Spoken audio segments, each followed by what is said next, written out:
नमस्कार. आज आपण 28व्या श्लोकाचा अर्थ जाणून घेणार आहोत. श्लोक 28. आयुधानामहं वज्रं धेनूनामस्मि कामधुक् प्रजनश्चास्मि कंदर्पः सर्पाणामस्मि वासुकिः. श्लोकाचा अर्थ: मी शस्त्रांमध्ये वज्र आणि गायींमध्ये कामधेनू आहे. शास्त्रोक्त रीतीने प्रजोत्पत्तीचे कारण कामदेव आहे आणि सर्पांमध्ये सर्पराज वासुकी मी आहे.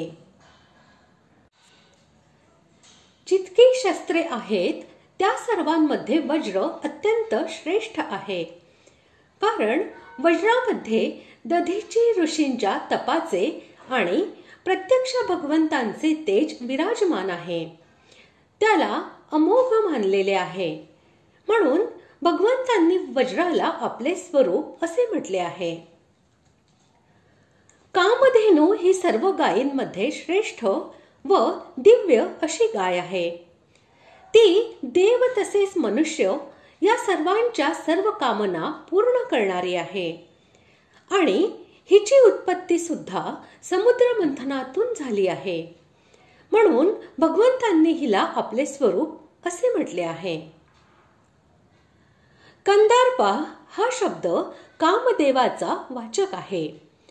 याच्या बरोबर प्रजन हे विशेषण देऊन भगवंतांनी असे दाखविले आहे की धर्मानुकूल संतानोत्पत्तीसाठी जो उपयोगी आहे तोच काम हा माझी विभूती आहे.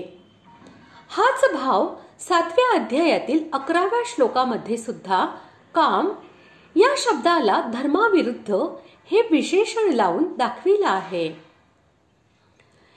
इंद्रियाराम मनुष्यांकडून विषय सुखासाठी उपभोगात येणारा काम निकृष्ट होय. तो धर्मानुकूल नव्हे, परंतु शास्त्रविधीप्रमाणे संतानोत्पत्तीसाठी इंद्रियजयी पुरुषाकडून होणारा काम हाच धर्मानुकूल असल्यामुळे श्रेष्ठ होय, असे याचे तात्पर्य आहे. म्हणून भगवंतांनी त्याची विभूतीमध्ये गणना केली आहे. वासुकी हा सर्प सापांचा राजा आणि भगवंताचा भक्त असल्यामुळे सर्पांमध्ये श्रेष्ठ मानलेला आहे. समुद्र मंथनाच्या वेळी याचीच मंथन दोरी बनविली गेली होती, म्हणून भगवंतांनी त्याला आपले स्वरूप असे म्हटले आहे. अशा प्रकारे आज आपण 28व्या श्लोकाचा अर्थ जाणून घेतला. पुढील भागात आपण 29व्या श्लोकाचा अर्थ जाणून घेणार आहोत. धन्यवाद.